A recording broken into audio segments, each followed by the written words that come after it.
विजय जी, प्रदर्शन हमने देखा था बेहद जबरदस्त था, लेकिन अभी तो अमन काफी यंग है, अभी तो 21 साल के ही, अभी तो काफी और इम्प्रूवमेंट हो सकता है और आगे भी कई मौके आएंगे। जी बिल्कुल आएंगे। और देखिए, हमेशा जो फेडरेशन का रवैया रहा है, जो हमारी मिनिस्ट्री या स्पोर्ट्स अथॉरिटी आप बोलिए, वो पहलवान को वो चाहते हैं कि छोटी उम्र में ही वो आइडेंटिफाई कर लें, फिर उनको वो तैयार किया जाता है।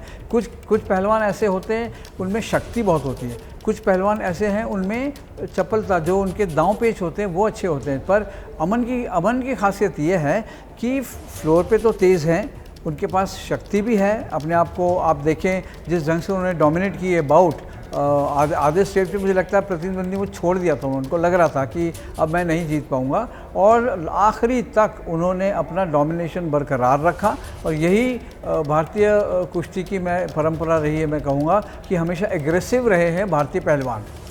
बिल्कुल, और अब बधाइयों का दौर भी शुरू हो गया है। अमित शाह ने भी उनको बधाई दी है, ट्वीट कर बधाई दी है, और साथ ही हमने देखा किस तरीके से उनके गांव में भी सेलिब्रेशन का माहौल था। एक निराशा हालांकि थी कि गोल्ड मेडल भी जीत सकते थे, लेकिन उसके बावजूद खुशी बेहद नजर आई।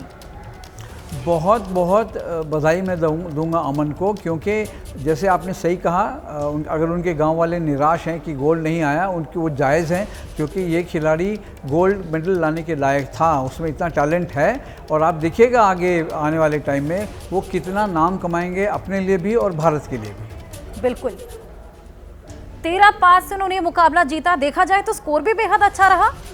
13-5 इतना डोमिनेटिंग आपको इस लेवल पे, ओलंपिक्स लेवल पे बहुत कम मिलेंगे कि इतने मार्जिन से कोई खिलाड़ी जीतता है।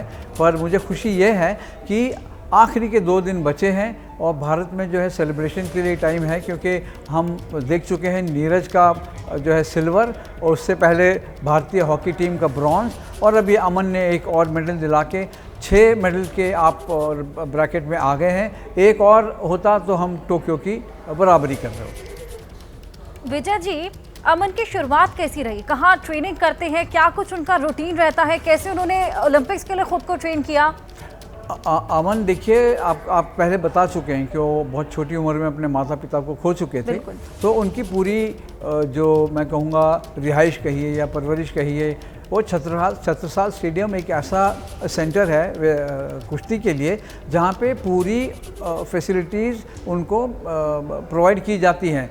डाइट है, कोचिंग है, उनके स्पारिंग पार्टनर्स हैं। सारा टाइम सिर्फ ये नहीं कि आप टूर्नामेंट में ही आप इम्प्रूव करेंगे, क्योंकि आपको बाकी टाइम में आपको अपने सेंटर पे ऐसे खिलाड़ियों के साथ ट्रेनिंग की जाती है जो आपसे बराबरी के हों या आपसे थोड़े कम कैलिबर के हों। पर ये बहुत ज़रूरी होता है, वही अमन को मिलता रहा। ये जो स्पारिंग पार्टनर होता है बहुत ज़रूरी होता है। जब हम बाहर भी जाते हैं, सरकार मेन खिलाड़ी के साथ 2 उनको भेजता है प्रैक्टिस करने के लिए, तो ये जो है छत्रसाल स्टेडियम में उनको ये फैसिलिटी बरकरार मिलती रही है। बिल्कुल, ओलंपिक्स का आगाज बेहद अच्छा रहा था, लेकिन बीच में जो खबरें आई विनेश फोगाट के साथ जो हुआ, मीराबाई चानू भी हार गई थी, लेकिन अब जो 6ठा मेडल भारत को मिला है, इसके बाद खुशी की लहर दौड़ गई है पूरे देश भर में। और सेलिब्रेट करना भी चाहिए, क्योंकि मीराबाई चानू ने निराश किया। उनकी वो जो है ट्रेनिंग में कोई कमी नहीं थी, वो एक टैक्टिकल उन्होंने एरर कर दिया। जो मैंने पढ़ा, जो मेरे साथी वहाँ से लिख रहे थे कि जो है उन्होंने वेट ज़्यादा मांग लिया, आखिरी वाला वहाँ पे चूक गई।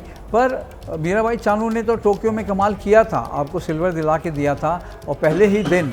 और यहाँ पे अगर खुशी है तो अमन की वजह से। आपके पास आएंगे, लेकिन उससे पहले ये तस्वीरें देखिए दिल्ली के छत्रसाल स्टेडियम में। अब देखिए किस तरीके से जश्न शुरू हो गया है, और आपको बताएं कि अमन सहरावत यहीं पर प्रैक्टिस, यहीं पर ट्रेनिंग किया करते थे। और देखिए जश्न का माहौल, वहां पर ब्रॉन्ज मेडल जीतने के बाद पूरे देश को अमन सहरावत पर गर्व है, और उसी की एक झलक यहाँ पर दिल्ली के छत्रसाल स्टेडियम से सामने आई है। ये सभी वहां पर झूमते गाते नाचते नजर आ रही है ब्रॉन्ज मेडल जीतने के बाद। कैसा माहौल है ये साफ तौर पर आप इन तस्वीरों में देख सकते हैं। रेसलिंग में अमन सहरावत ने ब्रॉन्ज जीता, जिसके बाद देखिए पूरे देश भर में सेलिब्रेशन का दौर शुरू हो गया। और इसके बहुत छोटी सी झलक ये छत्रसाल स्टेडियम से आप देखिए, जहां पर अमन सहरावत खुद ट्रेनिंग किया करते थे, यानी कि इन लोगों ने अमन को खुद अपने सामने ट्रेनिंग करते हुए देखा है। और आज अमन ने देश भर में ही नहीं लेकिन विश्व भर में ब्रॉन्ज मेडल जीतकर देश का मान बढ़ाया है, देश का नाम बढ़ाया है। पोर्टो रिको के पहलवान थे जिनको हराया, 13-5 का मुकाबला और बेहद कड़ा ये मुकाबला था, टफ कंपटीशन था। उसके बावजूद ये मुकाबला जीतकर देश के नाम ये ब्रॉन्ज मेडल और उसकी एक छोटी सी झलक छत्रसाल स्टेडियम से ये जश्न की तस्वीर।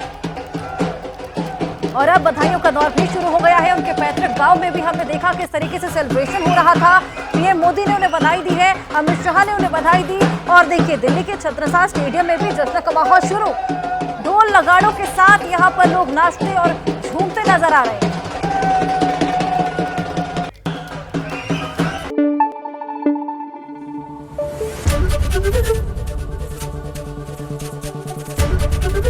एबीपी न्यूज आपको रखे आगे।